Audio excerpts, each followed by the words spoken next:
और क्या हाल चाल, सब बढ़िया। तो एपिसोड 14 की शुरुआत होती है और हमें हमारे हीरो युवान को बताया जाता है। अब युवान एक ही मुक्के में उस सामने वाले सैनिक को हरा देता है ना। तो यहाँ पर भी कांगलांग की बेटी थी ना, वो समझ जाती है कि युवान के बारे में कोई भी खबर गलत नहीं है। उसने सच में जो के हाउ का छोटा भाई है ना, उसे सच में हराया है। अब इतने में हमें यहीं पर के हाउ को भी बताया जाता है। के हाउ चलता है तो हमारी युवान को और अब टेक्निक का इस्तेमाल करते हुए देख कर के हाउ चलता है तो हमारी युवान से पूछने लगता है कि तुम्हारे पास जो और टेक्निक है, ये टेक्निक तुम्हारे पास कहां से आ गई। अब युवान जब और टेक्निक के बारे में के को पूछता हुआ दिखता है ना, बोला जाए तो के हाउ को पूछता हुआ दिखता है ना, तो वो के हाउ को नजरअंदाज कर देता है और उसे बताना जरूरी नहीं समझता कि उसके पास और टेक्निक कहां से आ गई। सिर्फ इतना कहता है कि इस और टेक्निक से मैंने तुम्हारे भाई को हराया है, इसलिए ये और टेक्निक बहुत ही अच्छी है। अब भाई साहब हमारे युवान की बात सुनकर जो के यू का बड़ा भाई के हाउ था ना, वो और भी ज्यादा गुस्सा हो जाता है, लेकिन वो कुछ भी नहीं कर पाता है यहाँ पर। अब इतने में यहाँ पर हमें एक बंदे को बताया जाता है। ये बंदा आता है और के हाउ के कानों में कुछ कह देता है। अब जैसे ये बंदा के हाउ के कानों में कुछ कहता है ना, तो यहाँ पर एक बुढ़ा आता है।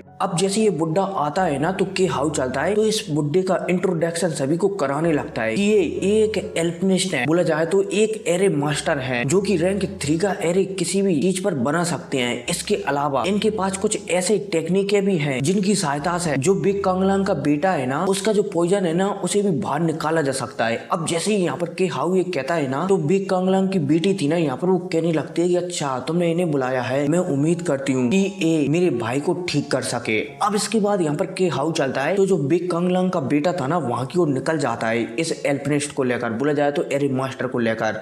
बिग कांगलांग की बेटी चलती है तो हमारे युवान को यहीं रुकने की सलाह देकर वो भी चली जाती है, लेकिन युवान चलता है तो मना कर देता है कि नहीं, मैं भी तुम्हारे साथ चलूंगा, मैं देखना चाहूंगा कि जो बिग कांगलांग का बेटा है ना, उसकी कैसी हालत है, शायद मैं भी तुम्हारी कुछ मदद कर सकूं। अब जब बिग कांगलांग की बेटी यहाँ पर युवान की ऐसी बातें सुनती है ना, तो वो भी हाँ में से रिला देती है कि और कह देती है कि हाँ तुम चल सकते हो। अब जो रास्ते में जा रहे होते हैं तभी जो हमारे युवान के बॉडीगार्ड लू टियो शांत है ना, वो हमारे युवान के कानों में कहने लगते हैं कि अगर के हाउ ने जनरल के बेटे को रिकवर कर दिया ना, तो हमारे लिए मुसीबत बढ़ सकती है, इसलिए तुम्हें कुछ ना कुछ तो करना ही होगा। युवान भी कह देता है कि निश्चिंत रहो, मैं कुछ ना कुछ तो ऐसा करूंगा ही, और मुझे नहीं लगता है कि ये डॉक्टर इतना ज्यादा पावरफुल है कि ये बिग कांगलांग के बेटे से वो पॉइजन निकाल सकता है। अब इतने में हमें बिग कांगलांग को बताया जाता है। अब जैसे ये डॉक्टर बिग कांगलांग के सामने आता है ना, तो बिग कांगलांग चलते हैं तो इस डॉक्टर को ग्रीट करने लगते हैं। हाउ चलता है तो डॉक्टर का परिचय बिग कांगलांग से करवा देता है। बिग कांगलांग भी समझ जाती है। बिग कांगलांग चलते हैं तो डॉक्टर से कहने लगते हैं कि अगर तुमने मेरे बेटे को ठीक कर दिया ना, तो मैं तुम्हें पैसों में तोल दूंगा। डॉक्टर चलता है तो कहने लगता है कि इसकी कोई भी जरूरत नहीं है, अगर मैंने तुम्हारे बेटे को ठीक कर दिया ना, तो तुम इसके बदले जो के हाउ के फादर है ना, के युवान, उन्हें मेरी ओर से थैंक यू कह सकते हो। अब जैसे यहाँ पर ये डॉक्टर एक कहता है ना, तो यहाँ पर बिग कांगलांग थे ना, वो भी हाँ में से रिला देते हैं कि ठीक है। इतने में हमें के हाउ को बताया जाता है। इसके चेहरे पर एकदम मुस्कुराहट आ जाती है बिग कांगलांग की बात सुनकर। अब यहाँ पर ये डॉक्टर चलता है तो अंदर जाने लगता है। इतने में हमारे युवान चलता है तो वो भी बिग कांगलांग से कहने लगता है कि जनरल बिग कांगलांग, ये डॉक्टर है ना, ये एक एरे के जरिए आपके बेटे का पॉइजन निकालेगा, और मैं भी एरे सीख रहा हूँ, इसलिए मुझे उम्मीद है ये डॉक्टर है ना, इसके कुछ एरे में सीख सकूं। अब जब युवान यहाँ पर एक कहता है ना, तो डॉक्टर चलता है तो वो कहने लगता है कि मेरी टेक्निकों को सीखना इतना आसान नहीं है बच्चे। फिर भी हमारे युवान चलता है तो यहाँ पर कह देता है कि एल्डर आप टेंशन ना लें, मैं आपसे गाइडलाइंस लेना चाहूंगा। ये बुढ़ा चलता है तो हमें सिर हिला देता है। अब इसके बाद बिग कांगलांग चलते हैं तो सभी को एक रूम में ले जाते हैं। अब जैसे ही सभी के सभी बंदे इस रूम में आते हैं ना, तो उन्हें एक अजीब सी बदबू सुनाई देती है जो कि बिग कांगलांग के बेटे के शरीर से निकल रही होती है। इतने में हमें बिग कांगलांग के बेटे को बताया जाता है जिसकी हालत बहुत ही ज्यादा गंभीर थी। अब जैसे ये डॉक्टर बिग कांगलांग के बेटे को देखता है ना, तो यहाँ पर ये बताने लगता है कि आपके बेटे की हालत बहुत ही ज्यादा बेकार हो चुकी है, इसके शरीर में पॉइजन इसकी हड्डियों तक पहुंच चुका है, इसलिए बहुत ही मुश्किल से इस पॉइजन को निकाला जा सकता है। लेकिन अब जो बुढ़ा चलता है तो कहने लगता है, लेकिन टेंशन की कोई बात नहीं है, मैं बुढ़ा हूँ और मैंने ये दाढ़ी पॉइजन निकालने में ही सफेद की है। अब जो बुढ़ा चलता है तो यहाँ पर एक ब्रश लेता है और एक रून्स ड्रॉ करने लगता है जनरल के बेटे के शरीर पर। अब जैसे जैसे ये रून्स ड्रॉ होता जाता है ना, वैसे वैसे जो बिग कांगलांग का बेटा है ना, उसके शरीर का पॉइजन एक जगह पर एकत्रित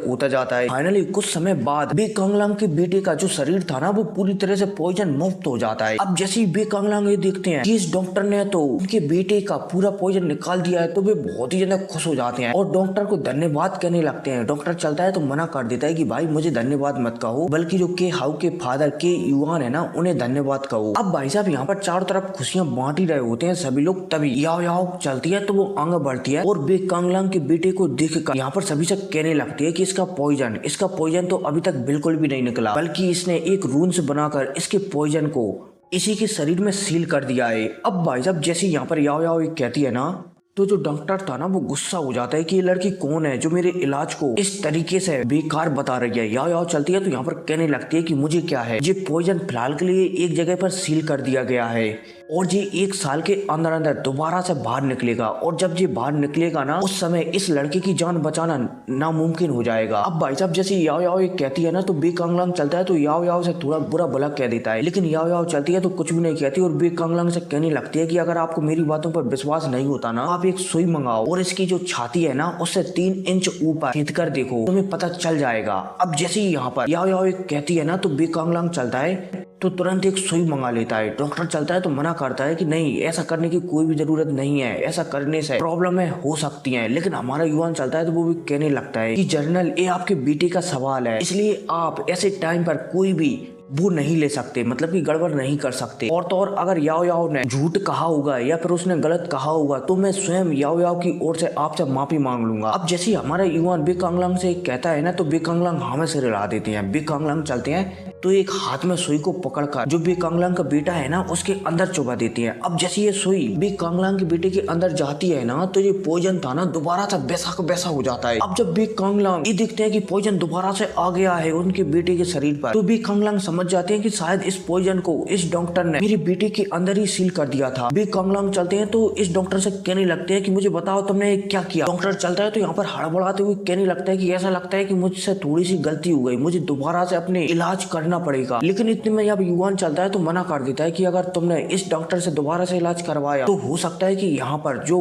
आपके बेटे की बचने की उम्मीद है ना वो भी पूरी गुम हो जाए। अब भाई साहब इतने में ये बुड्ढा भी समझ जाता है, डॉक्टर भी समझ जाता है, इसलिए यहाँ से भागने की सोचता है। लेकिन बे कांगलांग चलते हैं तो जो उनके हाथों में पॉइजन से सुई थी ना, पॉइजन वाली, उसे ही इस डॉक्टर के ऊपर शूट कर देते हैं, जिस वजह से डॉक्टर चलता है तो यहीं पर बेहोश हो जाता है। इतने में हमें के हाउ को बताया जाता है। के हाउ चलता है तो डॉक्टर की ऐसी हरकत देखकर बे कांगलांग से माफी मांग लेता है कि मुझे पता नहीं था कि ये डॉक्टर इतना ज्यादा हरामी होगा और जी आपके बेटे के साथ कुछ ऐसा करेगा, मुझे माफ कर देना इस डॉक्टर की ओर से। बे कांगलांग चलते हैं तो के हाउ को यहाँ से जाने के लिए कह देती हैं और डॉक्टर को फिलहाल के लिए कैद कर लेते हैं। अब इतने में बे कांगलांग चलते हैं तो याओ याओ के पास आते हैं और याओ याओ से कहने लगते हैं कि लेडी आपने ये पहचान लिया है, मेरे ख्याल से आप भी ये एरे मास्टर होंगी, तो क्या आप मेरे बेटे को ठीक कर सकती हैं। अब जैसे यहाँ पर बे कांगलांग याओ याओ से कहते हैं ना, तो याओ याओ मना कर देती है कि नहीं, मैं तुम्हारे बेटे को ठीक नहीं कर सकती, एक कर सकता है, मतलब कि हमारे युवान की ओर इशारा कर देती है। अब जैसे याओ याओ युवान की ओर इशारा करती है ना, तो युवान हैरान हो जाता है कि भाई मैं कैसे ठीक कर सकता हूँ। लेकिन याओ याओ का इशारा समझ जाता है युवान, इसलिए वो भी हाँ में से रिला देता है कि हाँ मैं कर सकता हूँ ठीक, लेकिन इसके बदले मुझे कुछ चाहिए। बे कांगलांग चलते हैं तो बताने लगते हैं, मतलब कहने लगते हैं कि तुम्हें क्या चाहिए। हमारे युवान चलता है तो बे कांगलांग से कहने लगता है कि पहली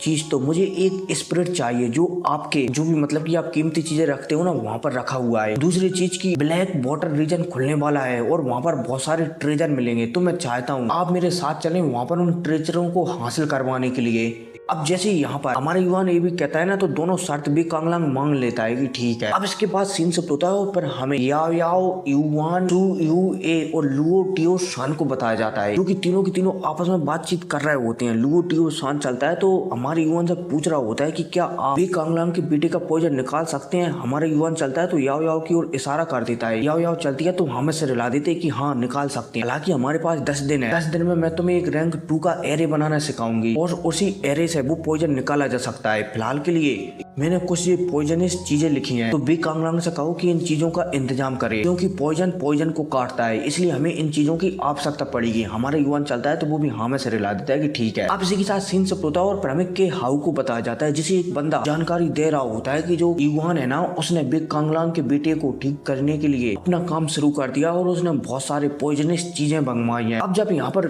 के हाउ इस सामने वाले बंदे की बात सुनता है ना, तो वो समझ जाता है कि शायद जो युवान है ना वो अब बहुत ही ज्यादा बुरा फंसने वाला वाला है, क्योंकि वो बिग कांगलांग के बेटे के ऊपर पॉइजन का इस्तेमाल करने वाला है। अब इसी के साथ सीन शिफ्ट होता है और फिर हमें एक बंदे को बताया जाता है जिसके अंदर से हरे कलर की शक्तियां निकल रही होती हैं और इसके सामने एक बुड्ढा खड़ा हुआ होता है जो कि की फैमिली का होता है। और जो सामने बंदा होता है ना, ये और कोई नहीं बल्कि ये वही बंदा होता है जो बिग कांगलांग है ना, उसके अंदर इसी बंदे ने पॉइजन डाला था और इसका नाम होता है ब्लैक वेनम किंग। हर को नहीं, मिलते हैं अगली वीडियो में, टेक केयर।